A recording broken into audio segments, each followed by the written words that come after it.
Assalamu alaikum. Here is Muhammad Nawaz Hashmi.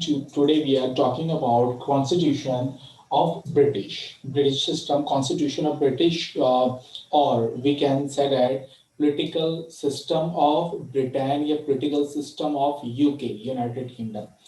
अच्छा जी, तो आज का जो हमारा लेक्चर है, पहले मैं ये वाजे करता चलूं कि बेटा आज का जो हमारा लेक्चर है वो CSS के लिए भी है, PMS के लिए भी है।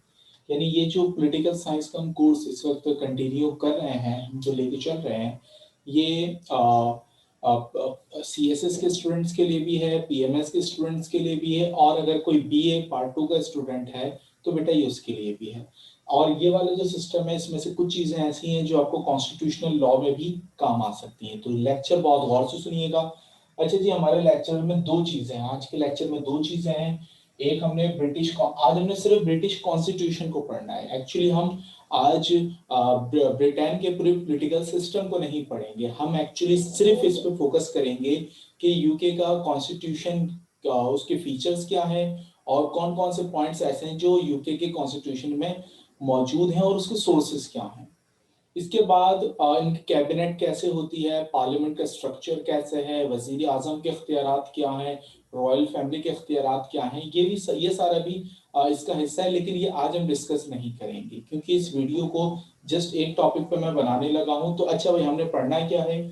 हमने वो सोर्सेस पढ़ने हैं आज जिनके जरिए ब्रिटेन का जो कॉन्स्टिट्यूशन है ये फॉर्म हुआ, और सेकेंडली हम फीचर्स पढ़ेंगे। तो ये दो चीजें हैं जो आज हमने पढ़नी है।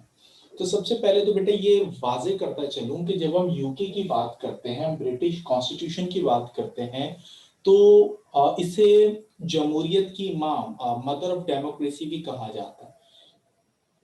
इसको मदर ऑफ डेमोक्रेसी कहलाने की वजह यह है कि जिस वक्त तो यूरोप के, पूरी दुनिया की तो खैर बात एक तरफ, जिस वक्त यूरोप के हालात भी खराब थे और बादशाहत जिसको, अच्छा एक बात मैं क्लियर कर दूं, देखो यहाँ पे भी एक वर्ड यूज हुआ है, मोनार्की, ये रहा मोनार्की।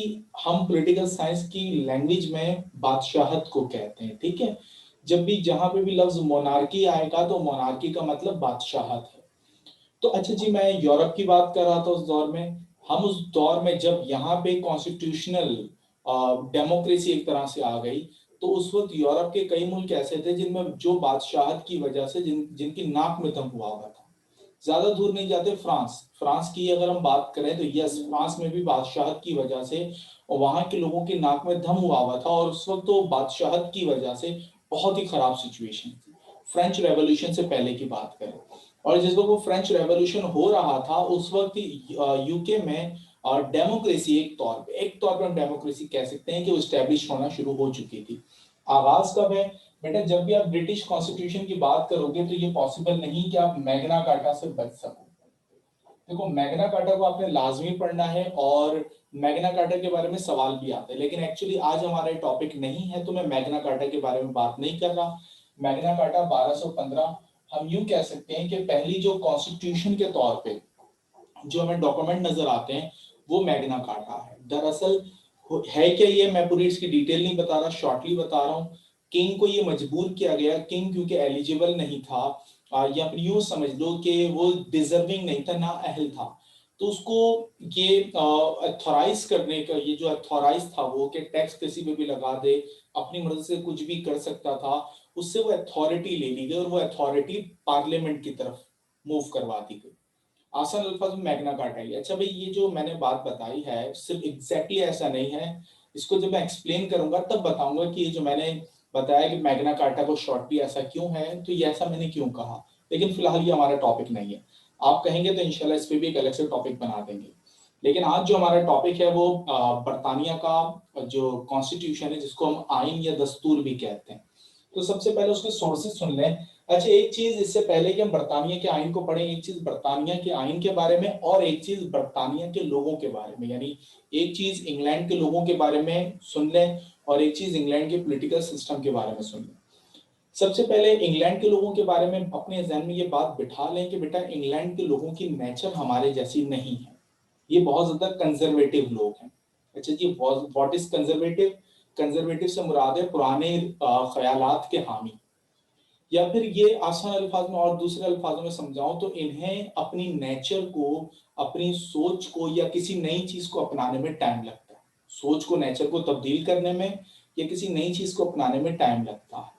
जैसे हमारे यहाँ भी कंजर्वेटिव फैमिलीज होती है ना, जिनमें वही पुराने रीति रिवाज फॉलो हो रहे होते हैं बाप दादा वाले दौर के, तो यहाँ पर भी ऐसा ही है। ये लोग भी कंजर्वेटिव लोग हैं। और उसकी सबसे बड़ी एग्जाम्पल तो ये है कि आज भी जब पूरी दुनिया में, ऑलमोस्ट पूरी दुनिया में बादशाहत खत्म हो चुकी है, यहाँ पर अब भी रॉयल फैमिली मौजूद है। तो ये बात आपने ब्रिटिशर्स के लिए अपने जहन में बिठानी है। और अब बरतानिया की बात करते हैं, यहाँ के पॉलिटिकल सिस्टम की बात करते हैं। हम पाकिस्तानी दरअसल ये समझ रहे होते हैं कि भाई ये जितने भी सारे अंग्रेज हैं ना, ये सारे एक जैसे होते हैं। सबसे पहले तो ये मैं दुरुस्तगी करता चलूं कि ये तमाम तर यूरोपियंस, ये तमाम अंग्रेज नहीं है।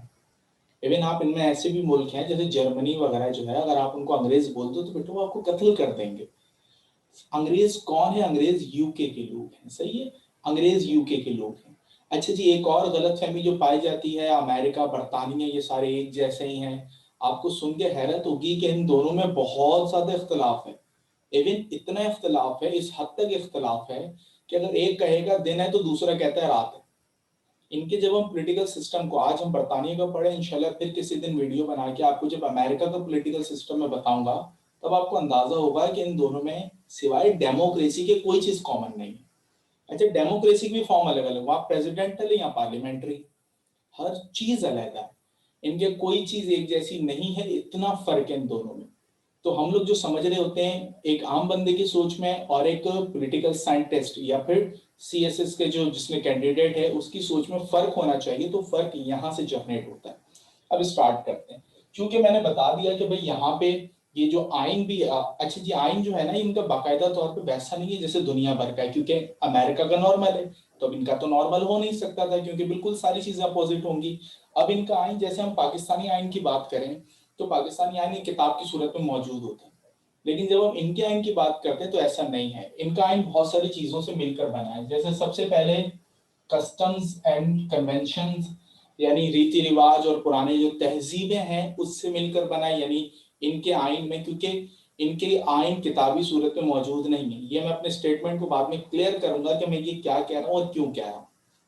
सेकेंडली, चार्टर्ड, बादशाह के दौर में, पुराने दौर में जो बादशाह थे फरामीन, बादशाह से जो चार्टर्ड निकलते थे, बादशाह की तरफ से एक तरह से नोटिफिकेशंस कह लो, वो भी इसका पार्ट थे। तीसरे नंबर पे स्टेटस, यानी लेजिस्लेटिव असेंबली के थ्रू जो चीजें पास हुई, जो बाकायदा तौर पे पार्लियामेंट ने चीजें बनाई, तीसरे नंबर पे वो भी इसमें मौजूद हैं। और जुडिशियल डिसीजन यानी अदालती जो फैसले हैं वो भी हैं। और कॉमन लॉ। अच्छा जी, what is common law? Common law उन उन लॉस को कहा जाता है जो बाकायदा तौर पे लेजिस्लेटिव प्रोसेस के थ्रू बनाए नहीं गए, वक्त के साथ साथ लोगों ने अपना ली। जैसे बहुत सारी चीजें ऐसी होती हैं जो बाकायदा तौर पे बनाई नहीं जाती हैं, हम तहजीब के तौर पे, रिवायात के तौर पे हम अपना लेते हैं, तो उसको कॉमन लॉ कहा जाता है। जो यूके का लॉ है उनमें ये सारी चीजें मौजूद हैं बाकायदा तौर पे। यूके का लॉ एक असेंबली ने बैठ कर एक किताबी शक्ल में नहीं बनाया। ये यूके का जो लॉ है ये मैग्ना कार्टा से इसका आगाज होता है। और मैग्ना कार्टा से ये सारी चीजें जो उस दौर में बादशाह के फरामीन थे, या फिर अदालत ने जो डिसीजंस दिए, और लोगों ने जिन चीजों को अपना लिया, फिर पार्लियामेंट ने जिन चीजों को बनाया, वो तमाम तो चीजें जो हैं ये सारी मिलके यूके का जो कॉन्स्टिट्यूशन है या जो उसका आइन है वो वाजे कर रही है। अच्छा जी, अगर ये चीज आपकी समझ आ गई तो बेटा पहला जो पॉइंट है इसमें, इसके फीचर्स पे अब हम आ रहे हैं। पहला पॉइंट यही है कि ये एवोल्यूशनरी, इसकी ग्रोथ है, यानी एवोल्यूशनरी यानी इसमें चेंजिंग होती रहती है, वक्त के साथ साथ इसमें चेंजिंग होती रहती है। मैं दूसरा पॉइंट जो और लिखा हुआ नहीं है, और ये सारी मैं नेक्स्ट पॉइंट में क्लियर कर रहा हूँ। तो भाई देखिए यहाँ पे जैसे लेट सपोज कि अदालत का कोई नया फैसला आ गया, तो उसके मुताबिक अब जो डिसीजन है वक्त के साथ साथ, लॉ जो है वो वक्त के साथ साथ चेंज होता रहेगा। जैसे हमारे यहाँ है ना कि अगर पार्लियामेंट में एक चीज, सॉरी कॉन्स्टिट्यूशन में एक चीज मौजूद है, उसमें चेंजिंग करनी है तो एक पूरा प्रोसेस है, यहाँ पर भी ऐसा है। लेकिन वो अगर आप पार्लियामेंट के थ्रू करोगे तो, लेकिन वो भी इजी। लेकिन अगर अदालत ने भी कोई फैसला दे दिया तो अदालत का फैसला भी काउंट होता है। अच्छा, ये हमारी किताब के तौर पर है। अब अगर हम एक्चुअली देखें तो यूके के कॉन्स्टिट्यूशन में, यूके के पॉलिटिकल सिस्टम में बहुत सारी मजीद चेंजिंग्स आई हैं जो हमारे कोर्स में, किताबों में मौजूद नहीं है, क्योंकि रिसेंट हुई है, बहुत सारी चीजें रिसेंट हैं। तो हम अपने पेपर में ये भी लिख लेंगे, ठीक है, क्योंकि रिसेंट जो चीजें हुई है वो एक्चुअली बहुत सारे लोगों को नहीं पता होती। अच्छा जी, ये तो हो गया हमारा एवोल्यूशनरी ग्रोथ हो गया। दूसरा है अनरिटन। अच्छा जी, ये बड़ा अजीब सी बात है, एक अजीब सा सवाल है कि यानी कॉन्स्टिट्यूशन रिटर्न में है ही नहीं, लिखा हुआ ही नहीं, तो क्या लोगों के माइंड में, दिमाग में कहाँ है? बेटा यहाँ पे जो इसको हम अनरिटन कहते हैं ना, इससे मुराद एक्चुअली अनरिटन नहीं है, अनकॉडिफाइड है। अनकॉडिफाइड का क्या मतलब है? अनकॉडिफाइड का मतलब यह है कि जैसे हम पाकिस्तानी कॉन्स्टिट्यूशन की बात करें तो एक किताब की सूरत में मौजूद है, अमेरिका के कॉन्स्टिट्यूशन की बात करें तो किताबी सूरत में मौजूद है, इनका एक किताबी सूरत में मौजूद नहीं है, बिकॉज मैग्ना कार्टा से जो चीजें चली और फिर ये सारी चीजें मिलकर कॉन्स्टिट्यूशन बन रहा है, एक किताब की सूरत में कैसे आएगा? क्योंकि ये पूरा कॉन्स्टिट्यूशन एक वक्त में नहीं बना। पाकिस्तान का कॉन्स्टिट्यूशन जो इस वक्त चल रहा है कौन सा है? 1973। इसी तरह टर्की का जो अगर हम कॉन्स्टिट्यूशन देखें कब बना? 1982। तो चाइना का कॉन्स्टिट्यूशन देखिए कब बना? 1982। इंडिया का कॉन्स्टिट्यूशन 1949।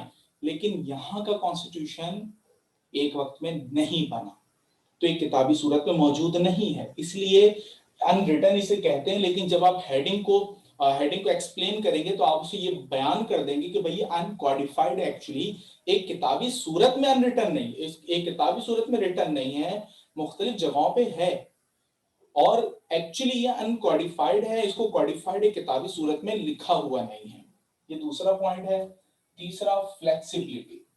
अच्छा जी, यहाँ पे यूके में आपको कॉन्स्टिट्यूशन में चेंजिंग करने के लिए एक्चुअली पहले एक बात और मैं क्लियर कर दूं। देखिए इस वक्त हम लॉ पढ़ रहे हैं, सही है, हम लॉ पढ़ रहे हैं, एक्चुअली कॉन्स्टिट्यूशनल लॉ है, लेकिन लॉ है, लॉ की अपनी लैंग्वेज होती है। देखो आमतौर पे जो इंग्लिश है वो एक अलग चीज है, और जो लॉ की इंग्लिश होती है वो अलग होती है। जैसे यहाँ पर हम चेंजिंग नहीं कहेंगे, हम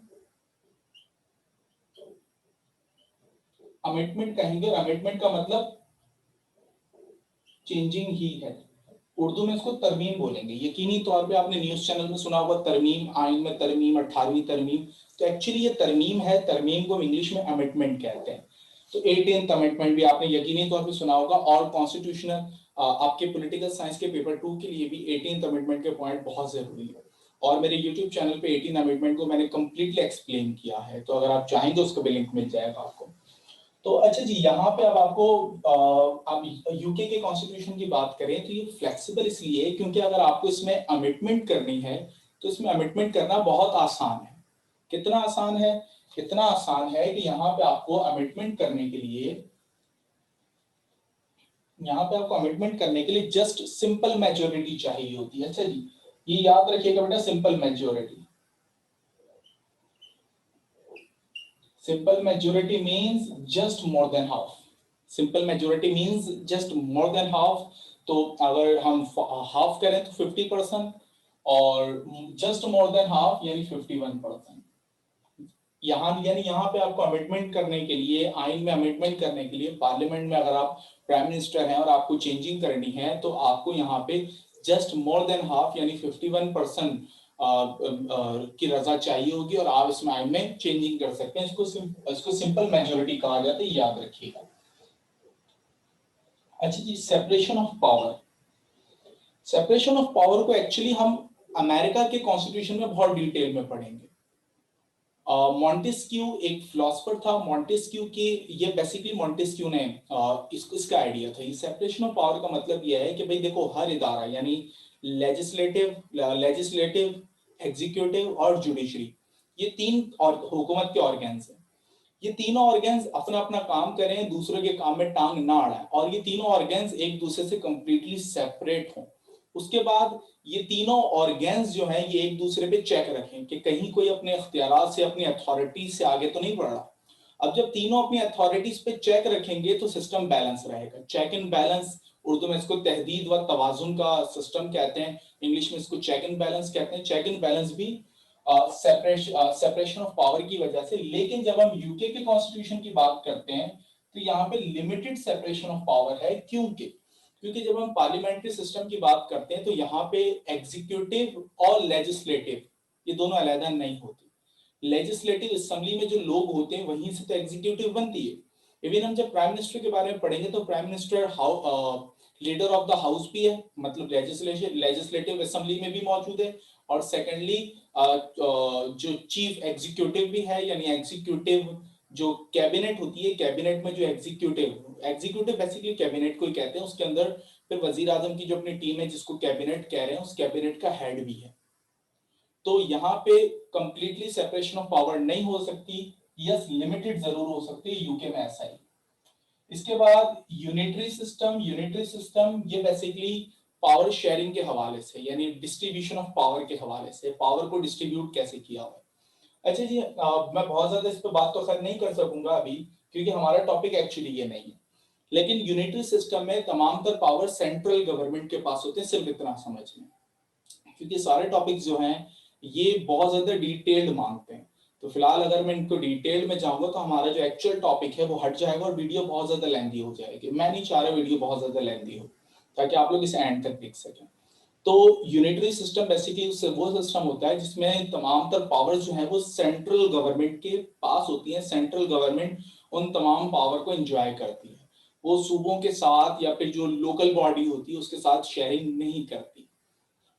इसके बाद बाइकैमरल लेजिस्लेटिव, यानी इसका जो लेजिस्लेटिव हाउस है वो दो हाउसेस पर बेस कर रहा है, दो हिस्सों पे बेस कर रहा है। उर्दू में इसे दो ऐवानी कहते हैं। अच्छा जी, इसमें एक तो अपर हाउस होता है, दूसरा लोअर हाउस होगा।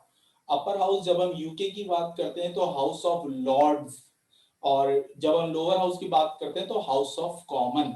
अच्छा जी, मेंबर्स कितने होते हैं, क्या होते हैं, अभी अगेन हमारे ये टॉपिक नहीं है। और अगर आपको इसके हैंडआउट चाहिए तो बेटा हैंडआउट इसके मिल जाएंगे आपको।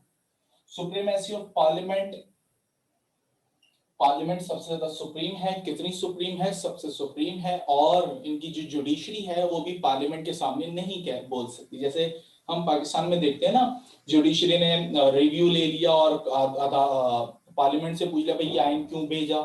यहाँ पे ऐसा नहीं हो सकता। यहाँ पे जो सुप्रीमेसी है वो अदालत पार्लियामेंट को मौजूद है। पार्लियामेंट सुप्रीम है, पार्लियामेंट से अदालत सवाल नहीं कर सकती।